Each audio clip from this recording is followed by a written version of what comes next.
Bismillah ar-Rahman ar-Rahim, alhamdulillah, wassalatu wassalamu ala rasulillah, sallallahu alayhi wasallam. Assalamu alaikum wa rahmatullahi wa barakatuh. I keep getting this question over and over again, probably most likely because of the traffic and amount of videos that we see on Instagram and Facebook and social media on this topic. And it is the issue of polygyny, about putting it in the contract, the nikah contract, marriage contract, that it's not allowed, not permissible, that a man shouldn't do it. So basically, brother and sister want to get married. And sister says, I do not accept second marriage, write in the contract. If you get married to another woman, we are divorced. So the man signs, he capitulates, and basically he has to, at that moment, most likely he lost a lot of his manhood. And hear me out. A lot of people are like, no, bro, you keep talking about this stuff, this manhood, you're exaggerating now, this is not, the way it is. No. I'll tell you why. People can give me all kinds of arguments about different times, different situations, different cultures. I understand. It's not that what you're concerned or capitulating. You're capitulating a right. Whether you're going to do it or not, whether it's easy or not, and it's not easy, whether the community is going to be with you or against you. They're going to be against you most likely. That's not the discussion. The discussion is that you're capitulating the possibility of something. Most men are not going to do it.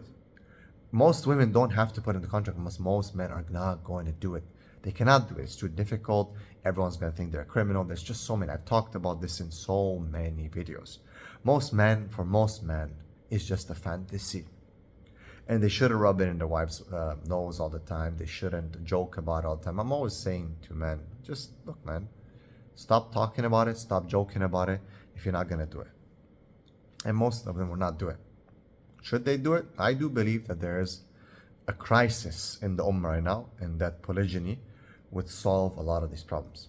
But of course, the Imams and the community, they don't want to teach men and support men and support the community to do it the proper way, make it easier. Maybe we'll have more successful, maybe more women, because again, they're the second, third, fourth wife, want to be like that. They're suffering because they don't have a husband. It's always mostly from the first wife perspective when it comes to the discussions on polygyny.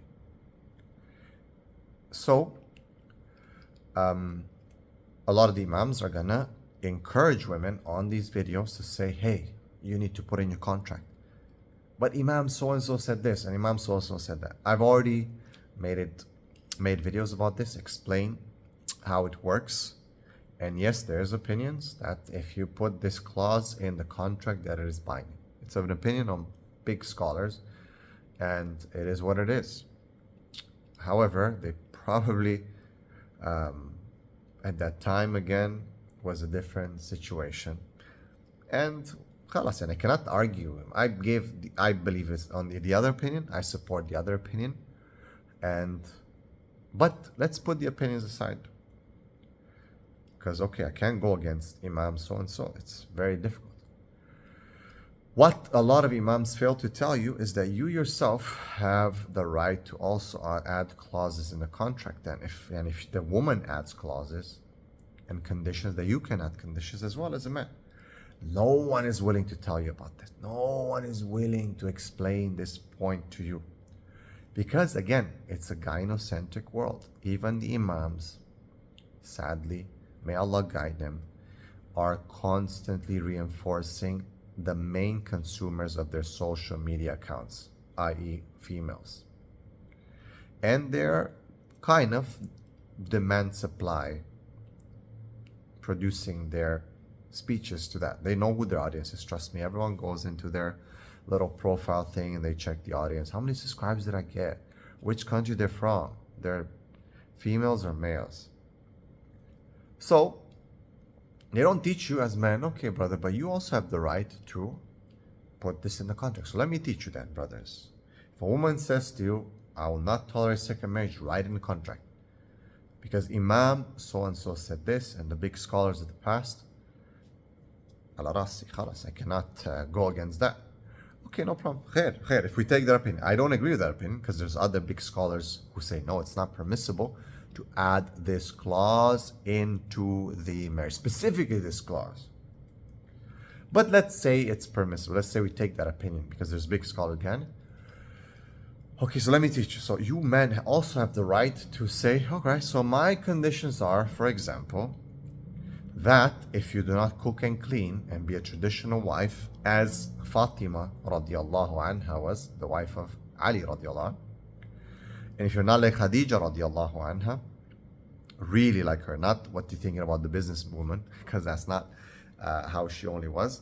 There's very, very different aspect of her life. She was a proper woman, a proper radiallahu anha wife. I want you to be like that. I want you to obey me within the laws of Islam, because a woman is wajib for her to obey her husband. So this is my condition. If you don't do that, then your clause is invalid.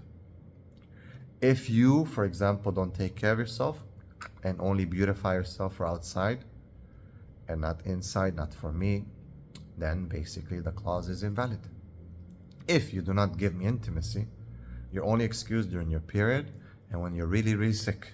If you're going to try to weaponize that against me, then that clause is invalid.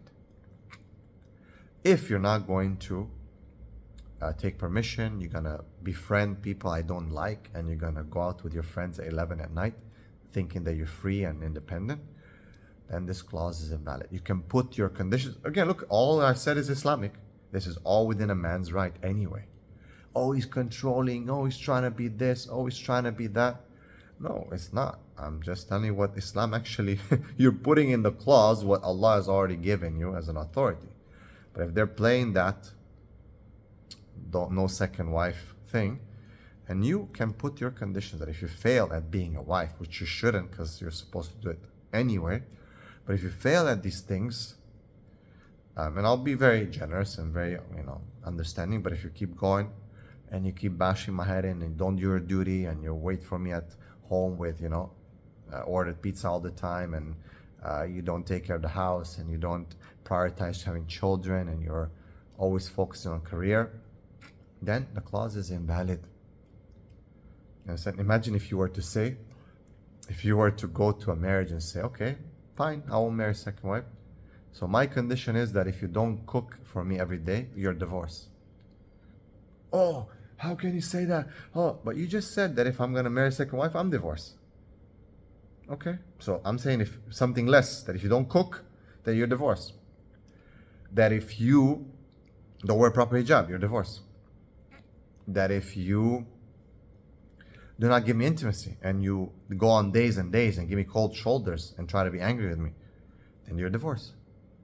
Right? That you're not doing your duty as well, your basic duty. I'm not asking you to be a slave. Stop thinking about that, guys and girls. I'm not asking you to be a slave, a doormat, or anything like that. Just your basic duties as a woman. That you're divorced. If I see you looking at another guy or desiring something else or praising another man, or as women do today, oh, he's so hot, oh, he's so cute, oh, I wish it would be, oh, this, oh, BTS, oh, Brad Pitt, oh, I don't know what, Josh this, and, Tyrone that, you're divorced. Because as a woman, you're supposed to be only for me. So now I give up, capitulated my God-given right. You don't have it, but I do.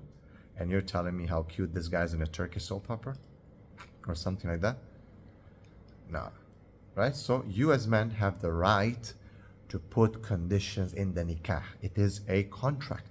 A contract has conditions on both parties. If we treat the nikah contract like that a woman can invalidate it by you making this or that, then you also as a man can put those conditions that invalidate the contract or invalidate her condition. But you'll see the double standard here. Oh my God, how can you say that? How can you say you're going to divorce me if I don't cook or I don't give you intimacy? Well, oh my God, how can you say that you're going to divorce me if I marry another wife, which is my God-given right? Do you understand? So, men, okay, I'll teach you, inshallah, how to counter these tactics of these Imams, sadly, because it's the Imams that are sadly to be blamed, because this opinion was not very popular till women have been the main consumers of social media. Yes, it's been there. It's an opinion, no doubt. We respect ulama, alhamdulillah. But it's been pushed and pushed and pushed. And now sisters, the first thing they ask is this. And the guys are like, whoa, wait a second. And they have to capitulate. And trust me, it's not the only thing you're going to capitulate. You start with that, and slowly, slowly, it's death through 100 or 1,000 capitulations. It's death through 1,000 paper cuts. Slowly, slowly, one by one, you give up this, you give up that. Again, as I said, most men won't do it, man. Why are you even talking about it?